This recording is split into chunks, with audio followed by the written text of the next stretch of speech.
modeling what a house meeting is supposed to look like for everybody. So we have our wonderful modeling group up front. So of course we have Miss Donna, we've got Doug, Ophelia, Chris, and Miss Lynette. They're going to be our model for the night, so they're essentially they're experts at what we do here. So they're going to be showing us how to maneuver through the process. Doug is going to be our host, so he'll be kind of going through the script and asking the questions for tonight. And everybody else is just going to be here doing what they do. While we are going to be kind of role playing tonight because we're trying to get our feet wet or just get re-engaged with the process, this isn't a place where people need to act as characters. We do ask that tonight you go through the process just like you would a regular house meeting, and just share the stories that are actually on your heart tonight. So do you want us to go through the entire script? Yep. Okay. So we'll start questions basically 1, 2, and 3, and then we'll evaluate. Well, you just want me to go to the questions? Just start right at the top. Okay. Here you go. And we've got 2 mics for you. Well, welcome to our house meeting. Thank you for agreeing to come tonight. I'd like to open with prayer if we could. Gracious God, thank you for this time together to identify justice where we see it. And may we be your instruments in dismantling injustice everywhere. Amen. In the Bible, Galatians chapter 6, verse 2 reads, "Carry each other's burdens, and in this way you will fulfill the law of the Lord." We are here tonight so that we can hear each other's burdens and share of our own. In doing so, we hope to lighten the load and know where know that we are not in this alone. So before I begin, I'd like everybody just to introduce themselves and talk about one positive thing that's happened to you this week or in the recent future. And I'll go first. My family recently moved away from the area, and so we missed seeing the grandkids. And lo and behold, today we received some pictures, or school pictures, in the mail. So we have now current photos so we can put on the refrigerator or wherever. And we're just mindful of seeing the grandkids today. Well, I'm going to be along the same line.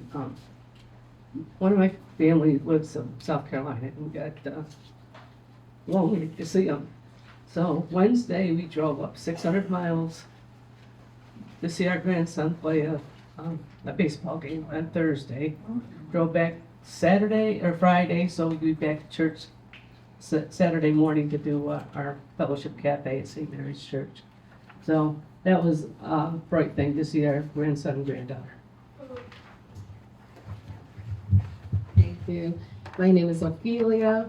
And among all the things we could be thankful for, today I went to my cardiologist and I have some heart issues, and he was like, "Well, you no longer have this." And I'm like, "How can that be?" So I didn't even know that you could reverse or lessen some conditions, and so I'm thankful and thrilled, and that's amen. My name is Christian Campfire, and what happened to me good this week? My wife went out of town.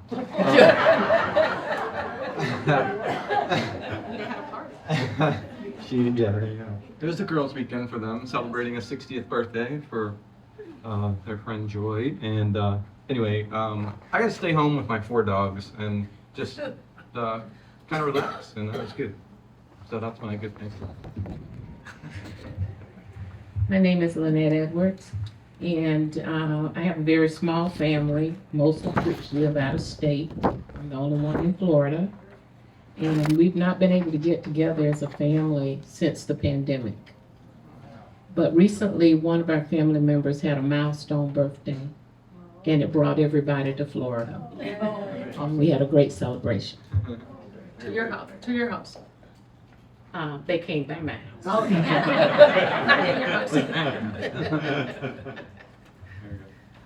All right, thank you very much. So, the conversation we're having is not something our congregation is doing alone. These conversations are happening with over 200 people at over 16 different congregations across Manatee County. Later tonight, we will talk about what steps we can do to help fix these problems. But for now, we want to focus on the problems that we're facing without immediately jumping to solutions. We're doing this because in this time of chaos and stress, it's more important than ever that we take the time to listen to each other and share our experiences. We ask that everyone share personal stories, not things you have heard in the news or read online. We aren't here tonight to debate or discuss politics. As these are sacred conversations, please don't share the stories you hear tonight with anyone outside of this meeting. We'll be taking notes so that we can anonymously share our stories with others in the justice ministry and see what common problems are appearing in our community. Because we only have 90 minutes, we want to hear from everyone. So you can be the timekeeper now. Okay. All right? And you can use your phone, and each person will have a minute to share their stories. And then, and Donna will let us know, wave your arms or set off your alarm or whatever you do when the time goes on. Okay. Alarm. All right. So the first question that we want to talk about is what worries keep you up at night? And when answering this question, please be as specific as you can be. For example, you might be worried about a family member struggling with mental health concerns or drug addiction, food insecurity, or paying your rent or mortgage. You might be worried about who's going to care for your elderly parents. You might be worried about losing your job or violence in your neighborhood, or even ensuring that your children have the resources they need. I'd like to give us each a chance to share if it works in 1 minute, and I'll go ahead and share hers. So I have a adult brother, who is bipolar and paranoid schizophrenic. And the last year has been quite a struggle for our family. I've come to know that these are problems that families really don't know how to deal with. We were lost as to what to do, where to turn. We always think there's a system in place, but there isn't that we can find. And so part of my concern is knowing who to turn to and how can we help others know where to turn for help. Donna, would you like to go next? Sure. Actually, I've been blessed, and I've always had my parents behind us, and a good home, and education, and that was for you.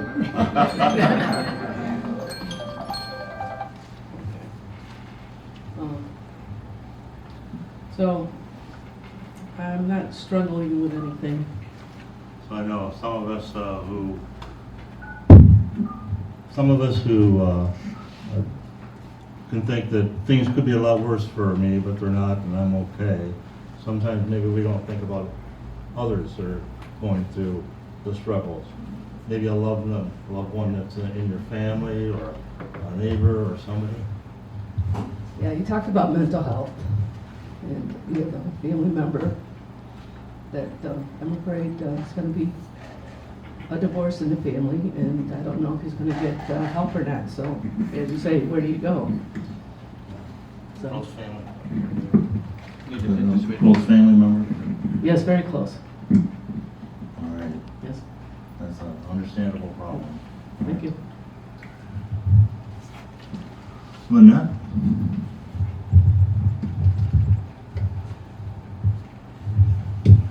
Well, this keeps me up at night. I'm very concerned about our youth.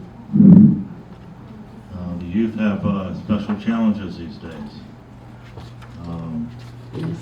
What in particular about youth are you concerned about? Well, I'm reminded of a story of a 7th grader who was repeating 7th grade for the 3rd time. and his problems appeared to be academic. However, in researching this student, we found out that he scored in the 98th percentile on the norm reference test. We found out some other things, that he had moved, his family had moved 8 times in 2 years. Because his mother, single mother, is that it? That's all. So, But anyway, the problem is what appears to be the problem on the surface is not always the problem.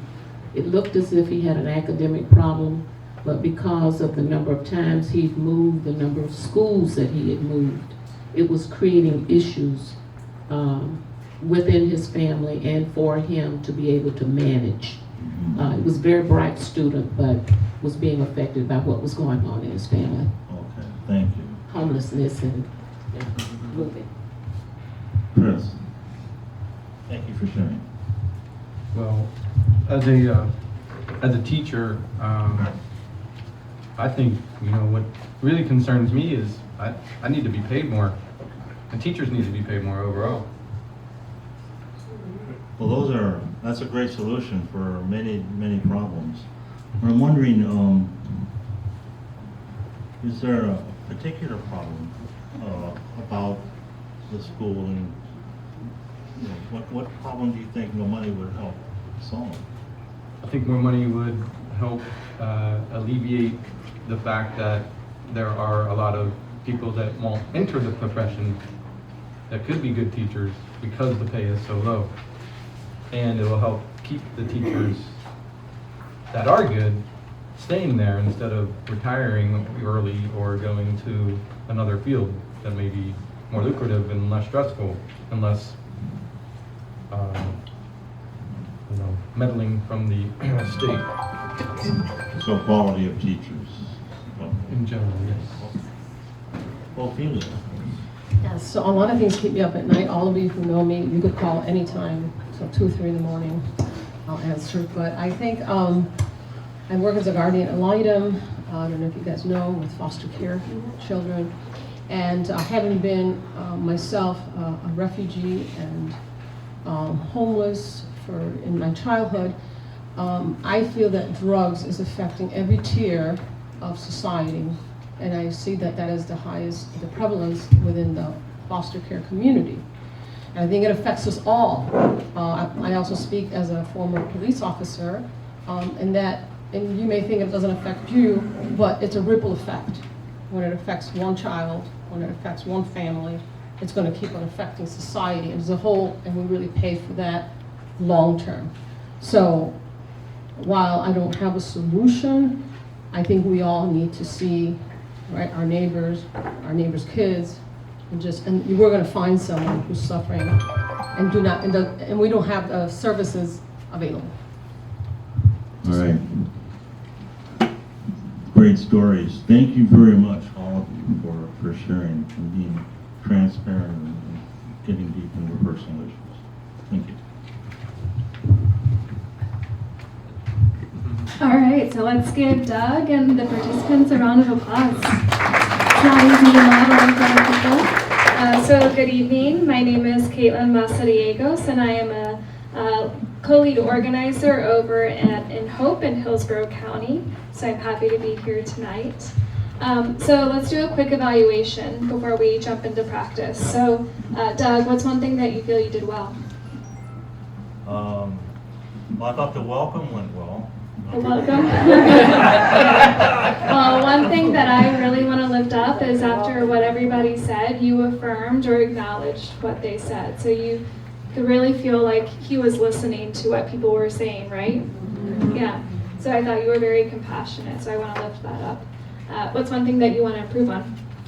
I probably could have done a little bit better job of thanking each individual as they went through, rather than just quickly getting to the next story. Yeah, Taking yeah. a moment to, Yeah, I think after everybody shared, after each person, you can say, oh, thank you for sharing that important story. Maybe you felt a little rushed during the model, but yeah, that's something to work on.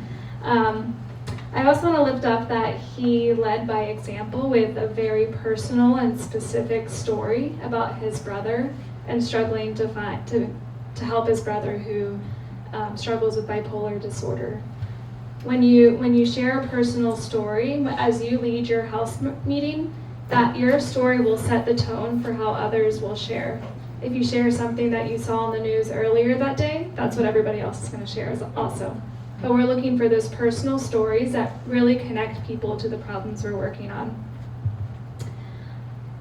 Also, I want to lift up that he called on everybody individually, so that helps the meeting not only stay on track, but also lets the people know that every person's story matters. So everybody gets a chance to share. So I want to walk through some of the responses that he got. I'm sorry, I forgot your Donna. Yeah, so Donna, do you remember what Donna said? What was her response to? Yeah, she's blessed. She's blessed. She can't think of anything. So that may happen. People may give that response in your house meeting, but I really liked how Doug's asked, well, do you know any, maybe you're not personally struggling, but when you think about somebody else, a loved one or family, what's something that they're struggling with? So that got her to say a specific story about mental health.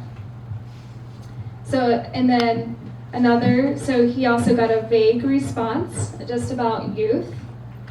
And so what did he ask that helped get to a very personal story about this child who's struggling with education and struggling with housing? Do you remember what he asked? Specific story. Mm-hmm. Yeah, what in particular about youth? Yeah. So that got to a surface level answer to something very specific.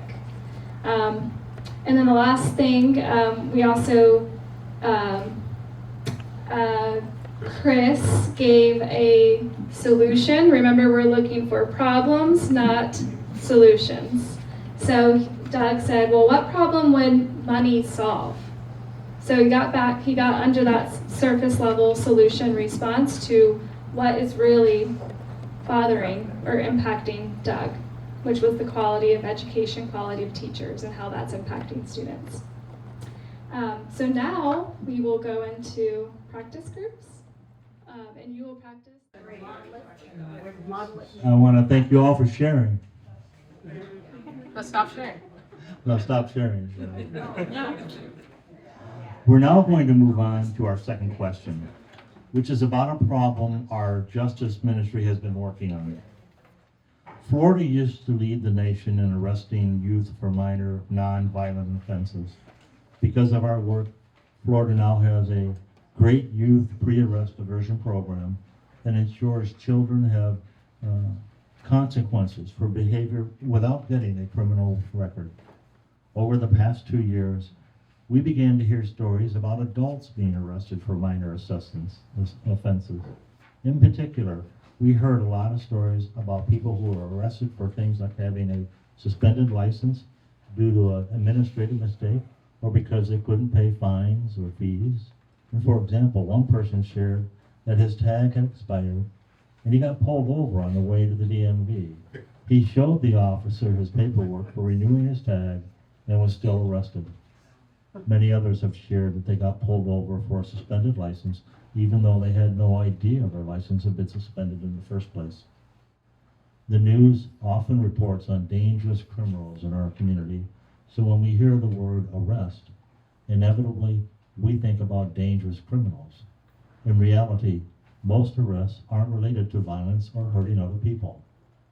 In 2019, 3,545 people in Manatee County were arrested for driving on a suspended license or with no license or tag. 96% of those driver's license suspensions were because of unpaid fines or fees or paperwork problems. People in our community are being branded for life with criminal records because of paperwork problems or unpaid fees. The system, as it stood, was essentially criminalizing the circumstances of those in poverty. The good news is that because of the work of our congregation's justice ministry, coupled with the other congregations of Stream, we got the state attorney to create a new pre-arrest diversion program that includes minor driving offenses. The bad news is that we aren't sure yet if the sheriff is fully utilizing the state attorney's program. This will require some follow-up. Have you ever forgotten or to update your car registration or pay your car insurance on time? In some neighborhoods, police routinely patrol and scan license plates looking for expired tags, leading to senseless arrests for minor mistakes. That being said, our second question is, have you or anyone you know been arrested or received a notice to appear in court for a non-dangerous driving related offense? That's the nuance here, is we want to talk about driving related offenses, because the arrest diversion program covered many different things and it was implemented, but the sheriff has not implemented the portion about driving related offenses. So those are the stories we want to hear. For the process, so it's the same. We're going to go through, think about the stories. I'll share my story. We're not going to go through, for time's sake, go through everybody's story, but I'll share mine and then offer if anybody else wants to share, and then we'll let you guys go through the process, okay? But my story really is the essence of why I'm a part of Stream. So I was driving, and it was out of state, and I was driving through a small town. We were avoiding the highways, and we were going as fast as we could in some places, and in one small town, I just couldn't get slow enough for the officer. And so I got pulled over. This was a black female officer. I pulled off the side, was very cooperative, gave her all my paperwork. I actually told her, my son-in-law is black, and I don't know how I'm gonna explain this to him. He's a highway patrolman. So, went through the process, got a ticket, she reduced the fine, and I took all my paperwork back and drove on. When I got home, I looked at my paperwork, and all of it was out of date. My insurance was out of date, my tag registration was out of date, and she didn't say one word. And I know if I were from a different place and looked different, that would not have gone well. And that's why I'm here, is because I was treated unfairly compared to many other people. So I didn't get my due. So does anybody else? Yeah, I do, Doug. Okay. I'm sorry, I'm gonna have to disagree with you, because I keep my license up to date, and I have my registration paperwork. I'm sorry you didn't, Doug. I don't mean to be rude. You seem like a nice person, right? But you need to get your stuff together. Why was the burden on me? And Chris is really good too, because I get it right from him too. And so I don't know, and my kids, they gotta do it right. So if I did my kids right and I teach them, then why am I gonna let all these other people, right, do stuff and then, I'm sorry, I think. We're not solving problems tonight. But I appreciate the point of Thank view, you and for I listening. agree. Thank you. I did not do my job, but that's, again, I realize that, and that's why. I didn't mean to be. So, I think that's all. Is there anybody else? I got my papers good. Okay, thank you, Doug. So just a quick evaluation before we jump into the practice. So Doug led by example with the personal story. So because of time's sake, he didn't go around and ask each person individually, but Ophelia jumped in and started to kind of debate what Doug's personal story was. But I when I looked up, he didn't really engage and feed into that. He just said, we're we're not solving problems, and yes, it was a mistake on my part. And then, kept the meeting going. So just don't feed into people that are. Fortunately, I've been a part of hundreds of house meetings, and that it rarely happens. So At least at that tone. Subdued. yeah, we're here to listen to people's stories, and we should respect everybody's personal experience. Something about you're not supposed to have any solutions or? Yeah, yeah, they said we're not solving problems, or, so we're not looking for solutions. Yeah. Oh, role play. So, Corey, are they going to model the housing question, or? Let's read question 3. Okay.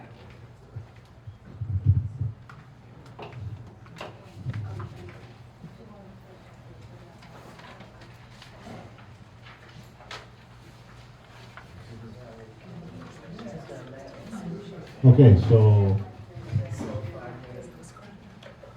once again, thank you all for sharing.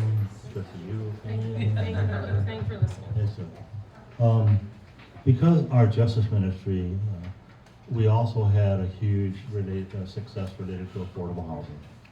For 2 years in a row, we brought together over 500 people at our Nehemiah Action and called on the county commissioners to do more to create affordable housing for households making less than 80% of the area median income, which is $51,200 for an individual or $73,100 for a household of 4. Before Stream came along, a lot of our county's affordable housing money was going to help families who make anywhere from $73,100 to $108,000. Commissioner Cruz responded to a request and agreed to be a champion for truly affordable housing. Because of our push, the county created over 1,000 new units of affordable housing in 2023 for families making less than $50,000 per year, and they have committed to do the same in 2024.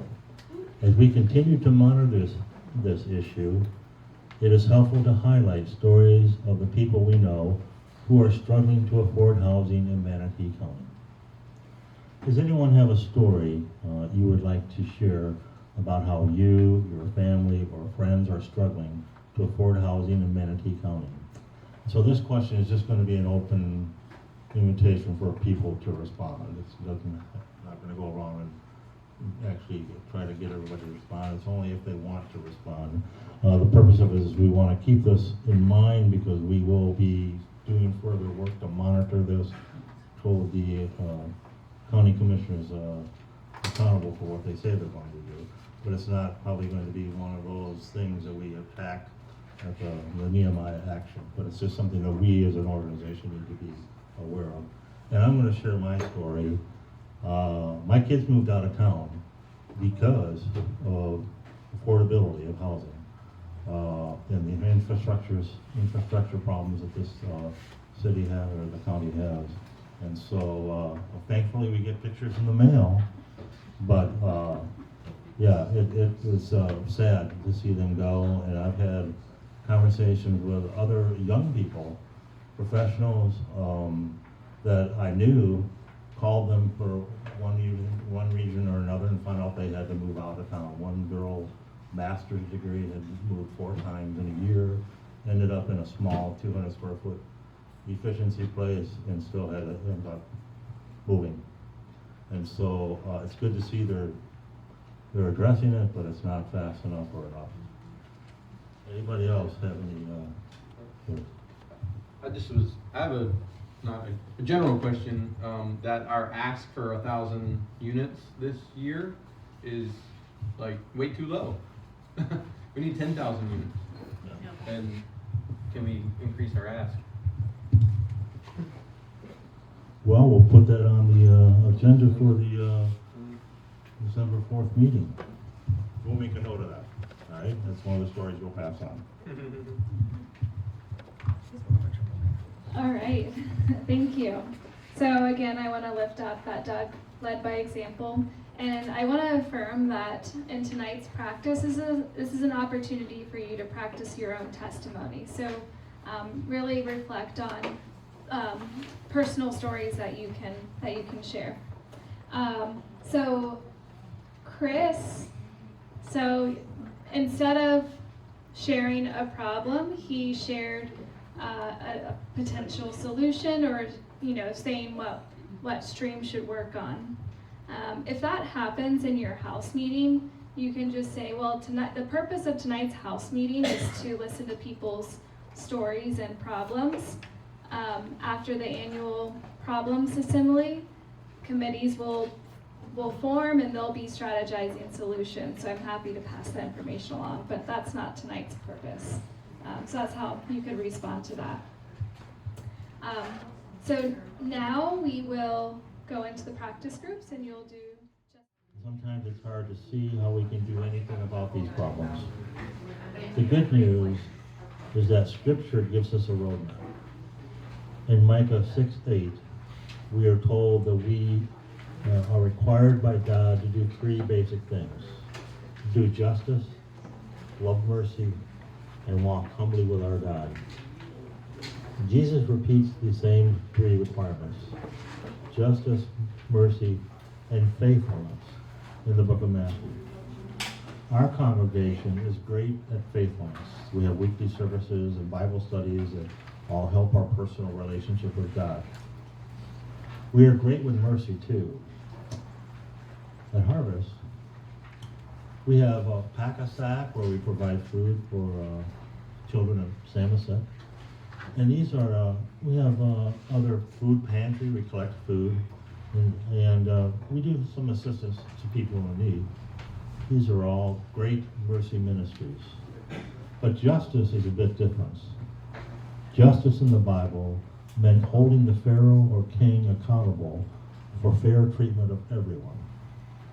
In our time, that means making sure our mayors, school board, and other officials are treating everyone equally as well. And though we're required to do justice, we don't do it as well because we can't do it alone. We need power to do justice, the power of God through large numbers of organized people. So, we work with 20 congregations across the county through Stream to do justice together. Once a year, we hold a Nehemiah Action where we bring together hundreds of people in front of those people, and we ask our county leaders to take concrete steps to fix the problems affecting our community. We want to achieve even more this year, so our goal is to bring 750 people to the 2024 Nehemiah Action. We can achieve this goal if we all work together. The way we'll make it happen is with our Justice Ministry Network.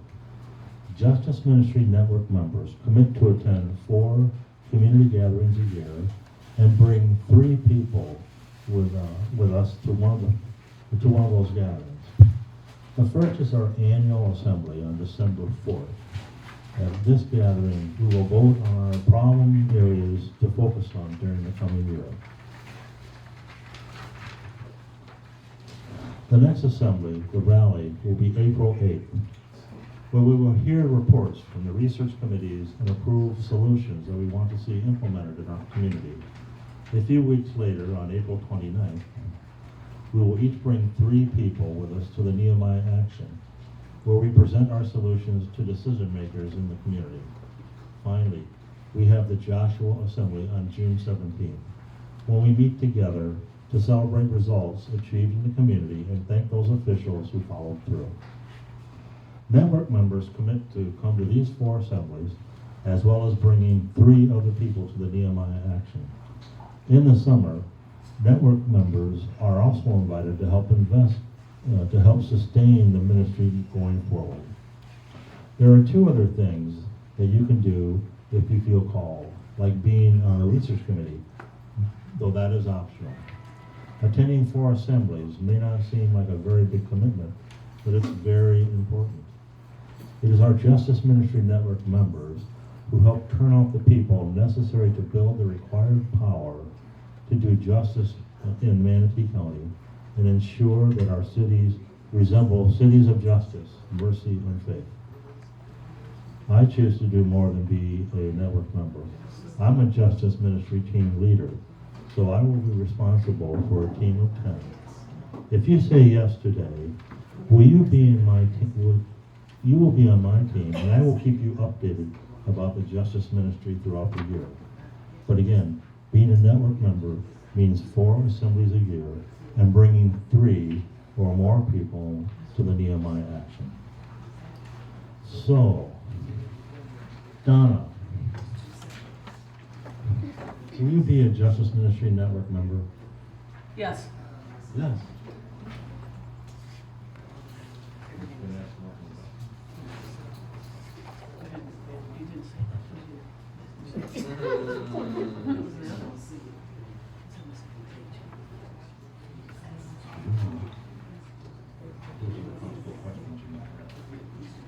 So ask me one thing. What's this gonna cost? What's the investment? Good question. I missed that. We asked our members, we suggest a $200 investment. We asked to contribute according to the value that you see in the ministry, and as you are able. We invite every network member to invest $200 because if we all did that, we wouldn't need any outside funds to sustain ourselves. If you aren't able to commit to $200, I would love to still have you be a part of my team. But will you still be a Justice Ministry or Network member? I still have a question about the investment. I'm on a fixed income. I just can't come up with $200. I know that's a suggestion, but is there another way I could do this? Well, of course, being on the network team and attending those meetings and bringing 3 people or more to the Nehemiah action, that's as important, if not more important. And so I only ask that you consider as you go through the year what you're able to contribute. I'll give some thought and prayer to that and see what kind of, what I can come up with. Let's put it that way. Well, are you going to say yes to being a network member? Network team member? Yes. Okay, thank you. And will you be at the first meeting, December 4th? December 4th, yes. Okay, very good. Caitlin? Or is it Lynette? Then that, Will you be on the network team? I'm just super busy. I don't know if I can make that commitment right now.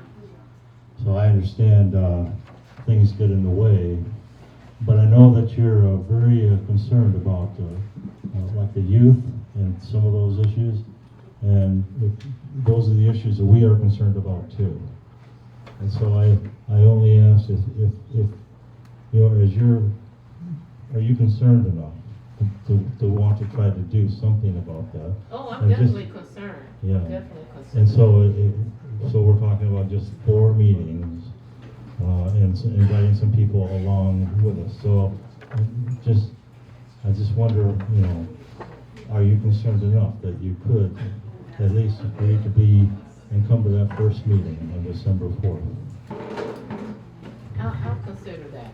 I'll Okay. consider coming to the first meeting. All right, can I put you down for a yes then, to be A yes to do what? on the team and attend that first meeting? Yes. Thank you very much.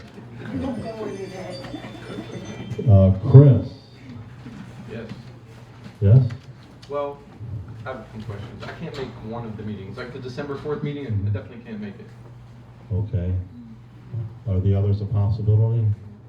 Possibly, yeah. I have So- a wedding so- to go to on December 4th, but So if there's a meeting you can't go to, and I can make sure that I follow up with you and let you know what happened, and update you on anything that's going on and keep you updated throughout the course of the year, does that make you feel better about yeah, being on the a team? little better. Yeah, sure. Yeah. If I can miss at least one, I can probably try to make the others. Okay. Can you come to the Nehemiah and bring 3 or more? that seems like it's the most important one, right? Yes. So, yeah. The others are too, because it keeps you in the loop of what's going on. I will try my best to do so. Okay, so can I put you down as a yes? Yes, I guess so. Okay, very good, and I'll put you no for December 4th. Thanks. Okay. Ophelia. Well, I just want to ask you, is there going to be food tonight? Because I mean, I get a little, like, from work and the kids, and I don't mean to be personal, I just. I know. Because those are real nice. I know at the Joshua meeting at the end, there's a little bit of a celebration, a lot of cake. Okay, because I want to let you know that I'm here because my friend was in it last year, and it was real nice to like be at people's houses and share, and like she made friends with people, and then there was like so much energy. Like she told me all about it, so I'm gonna come. I would appreciate a little bit of food, but yeah. All right. I'll come to the first one, and then is that okay if I come to the first one? Well, you need And I to be can at the check it first out? one, Yeah, I can check it out. and I'm sure you'll want to come to the other three, I and hope bring 3 friends. Oh yeah. Okay. All right. I'll come to the first I one. appreciate it. Thank you. All right, so Doug, what's one thing that you feel you did well?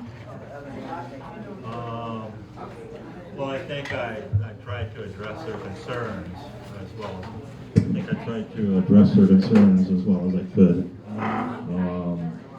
And I did get them all to say yes, finally. Yeah. What's one thing? So he turned all of the concerns into yeses, something to celebrate. What's one thing that you want to improve on? Well, I think Donna raises a good question that the script probably does not point out the investment. It's kind of a mention that, we asked you to make an investment.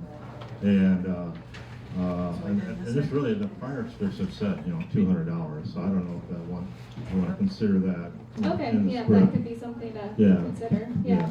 Mhm. But, so I do, I don't want them to walk away not understanding the investment. Mhm. Yeah, somebody might raise a concern about the $200, but assure them it is not a requirement to be a part of the justice ministry, but an invitation to help the organization to be sustainable and be able to do the work year after year and make improvements in the community, but it's not a requirement. Can I add? Yeah. You can do investments, I do it quarterly, so it's not like one lump sum. And Yeah. whatever you feel like you can Yeah, invest. so Donna's saying that you can also say that people do installments to do the investment. I also thought Doug did very well by saying you could consider it as you go. Like none of us really, right, are going to throw money right away, right? We want to see the process, and so that's something that more people are more open to. Okay, Yeah. as you come, as you get to see this, you could consider it because nobody likes to be throwing that money like Yeah. on the table right now. Yeah, but it's good to mention that there is going to be an opportunity to invest in the ministry, an invitation to invest to support it. Before we go into a couple of the other responses, I want to lift up a sheet that you have that's defining commitments using ABCs. So I want to lift up self-interest. Does anybody know what self-interest is? It's what we want, what are our values, what we want for our community, what we want for ourselves and our family. So everybody has self-interests, and we all have multiple self-interests. And some common ones that connect to the justice ministry is being able to have a voice, being a part of a diverse organization, being able to live out the democratic process, live out our call to do justice. So there's lots of different interests that people have that connect to the justice ministry. But we also have competing self-interests, right? So for example, I wanna exercise because I wanna be healthy, I wanna reduce my stress, but after a long day of work, I don't wanna exercise. But my husband reminds, so my initial response is, I'm too tired. I just want to relax, sit on the couch. But my husband says, Caitlin, I know you're tired, but at the same time, I know you want to help your stress level. So will you come out and go on a walk with me? So you see, I have this initial response to say, no, I don't want to do it. But my other interest is to exercise and take care of myself. So he lifted up those competing self-interests for me. So it's the same in the justice ministry.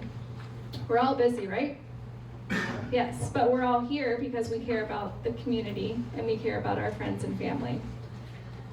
So, I think it was Lynette said that she's too busy. So she said that, so we have a tool to help navigate people's responses, and we call those the ABCs. So A is acknowledge the obstacle. She's too busy.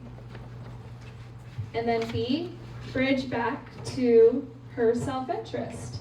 So do you remember what Doug said after he acknowledged that we all have a lot on our plate? Do you remember what he said? What What are our concerns, right? But you're here. Yeah, he said that I understand. I understand things get in the way. I also know you're concerned about the youth, and that's what we're trying to tackle.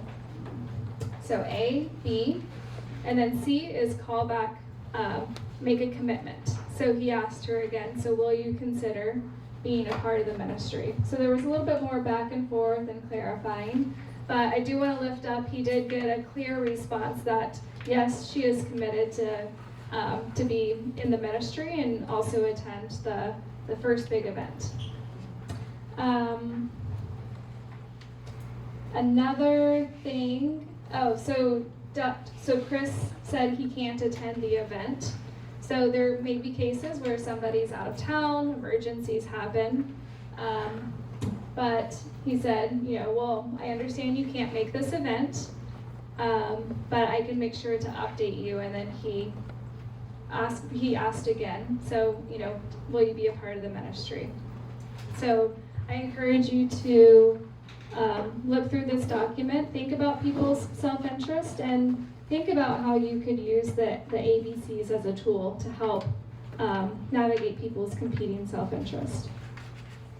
So now we are going to go into our practice groups and do the same. So when you give a response, give one pushback to help the leader navigate that response, and then when they ask again, say yes. So practice the pushbacks. So I'm gonna ask. I've got an observation.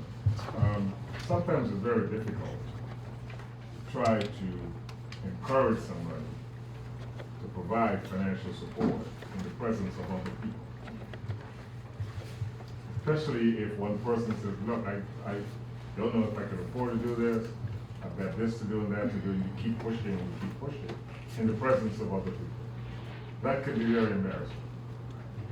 And could be very stressful for the person that's doing the pleading and for the person that's trying to say, hey, I don't know if I want to do this.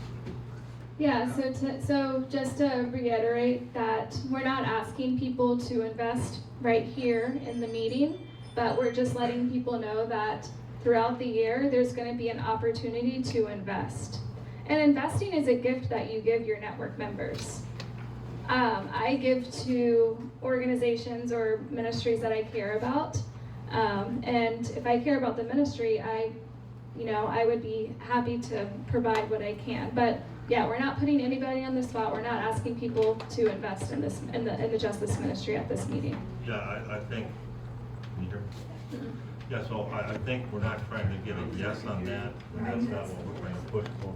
We're not trying to push for a yes, but we don't want them to use that reluctance to keep them off the team, okay? And to Yeah. spring it on them. It's just an information, and you try to walk through, the steps of, just consider it, and as you go through the year, see what kind of value you see out of this organization. All right.